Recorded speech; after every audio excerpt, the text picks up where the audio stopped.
시청자 여러분, 얼마 전 저 세상으로 가신 우리 시대의 영원한 스승 김동길 교수가 남긴 인생의 사랑과 죽음에 대하여 쓴 시 한 편을 읽고 새삼스러이 시청자 여러분과 정담을 나누고자 합니다. 우선 김동길 교수의 생전에 쓴 시를 한번 읽어보기로 합시다. 시 제목은 내 멋진 친구들에게 라는 시입니다. 읽어보겠습니다. 쓰신 내용이 이해하기 난해한 부분이 있어서 원래 시에 조금 수정을 가했습니다. 양해해 주시기 바랍니다. 친구여, 인생 별게 없더라. 이리 생각하면 이렇고 저래 생각하면 저렇고 내 생각이 맞는지 네 생각이 맞는지 정답은 없더라. 그래, 그냥 그러려니 하고 살자꾸나. 내가 잘나면 뭐하고 네가 잘난들 뭐가 다르냐. 어차피 한 세상 살아가는 인생 언젠가는 한 줌의 흙으로 돌아갈 것. 아, 이 세상 누구도 영원한 삶은 없다네. 그래, 화낸들 뭐하고 싸움한들 못하리. 져주는 것이 이기는 것. 뼛속 깊이 가시가 있는 말들을 우리는 그것을 씹어 삼킬 나이가 있고 가슴이 있지 않은가. 그래, 때로는 져주고 모른 척 넘어가 주며 사는 게 우리가 아닌가. 친구요, 그게 우리들이 아닌가. 어차피 우리는 친구가 아니던가. 기왕에 이 세상 살다가 갈 인생, 그렇다고 그 무엇이고 안 되는 일도 없고 그렇다 못할 일도 없지. 아, 그 좋았던 젊은 날의 우리들, 이제 서쪽에 있는 하늘 저녁 노을에 붉게만 타려고 있는데 단풍이 봄꽃보다도 더 좋다네. 친구요, 그대는 어떻게 걸어왔던가. 그래, 그 모진 세파에 떠밀려 자네 육신도 여기저기 고장이 나 있겠지. 이제 우리 친구들도 가을날 단풍처럼 낙엽처럼 뒹굴겠지. 그래도 우리는 힘 세상을 헤쳐나왔고 무거운 발걸음을 이끌며 여기저기 왔지 않은가. 이제는 그 얽매인 삶 다 풀어뜨리고 이뤄졌던 인생 다시 찾아 숙제 같은 인생, 축제처럼 살아가리라. 남은 인생 후회 없이 살아가자.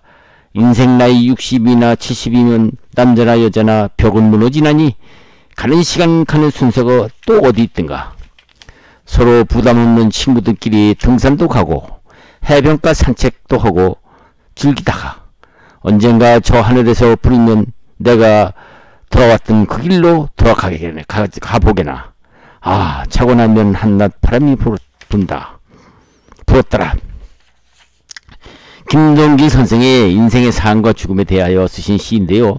맨 나중에 언젠가 저 하늘에서 부르면 내가 되돌아왔던 그 길로 돌아가세 라는 구절에 돌아간다는 말이 아무래도 마음에 걸리는군요. 그렇습니다. 보통 우리는 죽음에 대한 공포가 갖지 않고 있다고 한다면 그 말은 거짓말이겠죠.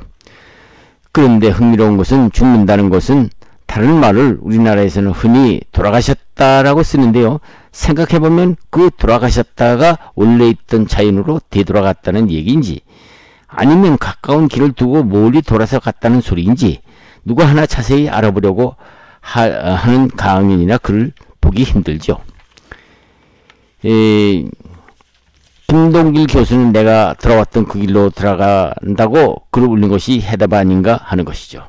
그렇습니다. 김동길 교수 이러한 인생관 말고도 요사이 불교계 원로이신 종범스님의 생사관을 또 듣고 보노라면 인생의 생과 사가 어떤 것인가를 조금 더 깊이 이해할 것 같습니다. 종범스님도 설법 중 인간이 죽는다는 것을 돌아가셨다라고 하는 말에 대하여 두려움을 가질 필요가 없다고 했습니다. 종범스님은 인간은 돌아가는 데가 있어서 행복하다고 했습니다. 왜 그럴까요? 인간은 이 지구상의 모두 사랑과 죽음이라는 자연현상 속에서 모든 것은 생겼다 사라지고 마는 것 끝나고만 인간만 어디론가 돌아갈 때가 있기 때문에 행복할 수 있다는 것이죠. 그런데 종범스님은 한 인간의 일생을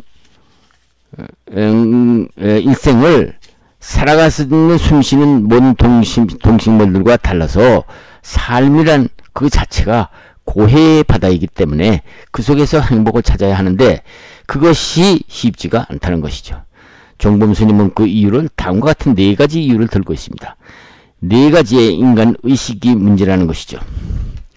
여기서 종범 스님이 제시한 한문 인용을 하면은 여러분들도 그 유튜브를 중지시킬 것만 같아서 한문자를 쓰지 않고 쉽게 풀이해서 말씀을 드리기로 하겠습니다.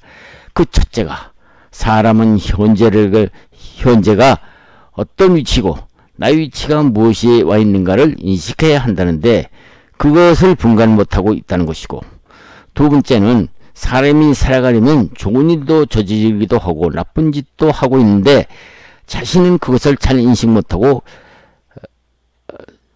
있다는 것이죠. 세 번째는 사람이란 자기만 알고 남을 모르기 때문에 자기가 한 것은 무조건 옳다고만 생각하고 다른 사람이 하는 것은 다 나쁘다고 생각하는 삶 살고 있는데도 무조건 자기 생각만 옳다고 주장하는 어리석은 삶을 살고 있으며, 네 번째는 인간을 자기가 한번 경험했던 범위를 벗어나지 못해서 한 번 경험했던 것은 우리가 부르는 씨앗이라는 종자가 되어가지고 사람이 살아가는데 지겹게 다시 튀어나와 반복을 한다는 것이죠. 그렇습니다. 이를테면 어렸을 때 물장구 치고 헤엄을 치던 습성이 나이가 든 후 다시 물에 들어가도 바로 수영 실력이 나온다든가, 어릴 때 붓글씨를 많이 써본 사람이 나이 들어서 붓글씨를 새삼스레 써보면 바로 그 어린 시절의 붓글씨 솜씨가 나타나는 것이 바로 인간에게는 자기가 배운 것 이외에는 잘 모른다는 허점이 있다는 것을 말하는 것이죠. 그렇습니다.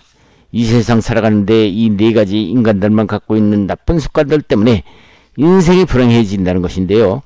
여러 시청자분들은 이 4가지 중에서 한 가지라도 갖고 있으면 빨리 버려야 하는 것이 들이겠죠.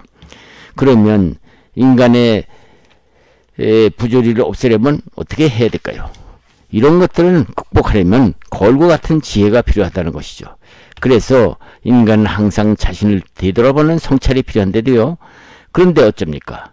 우리 인생을 감정으로만 살아가기 때문에 과거의 씨앗이 다시 나타나고 반복할 뿐이니, 종범 스님은 이 지혜를 두고 우리 몸은 죽어서 자연으로 돌아가지만 우리 인생만큼은 앞에 4가지 잘못을 이겨내야만 행복할 수 있다는 것이죠. 그렇게 하려면 어떻게 해야 할까요? 그렇습니다. 그렇기 때문에 사람이란 인연을 잘 맺어야 한다는 것이죠.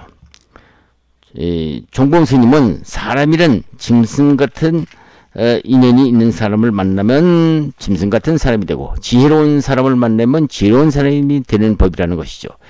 인간들이 앞에서 말한 대로 인간의 약점이 감정에만 너무 치우쳐서는 바람에 자기가 한 것만 다 옳고 다른 사람이 한 짓은 다 나쁘다고 생각하는 인연들과 가까이 하면 다 똑같은 인간이 될 뿐이라는 것이죠.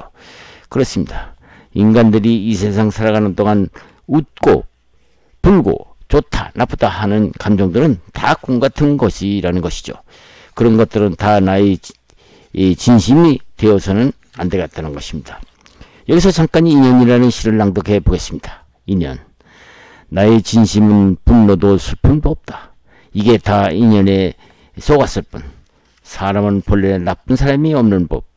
모두 자기의 인연에서 왔을 뿐. 거울 자기 얼굴을 비춰보듯이 비춰보라.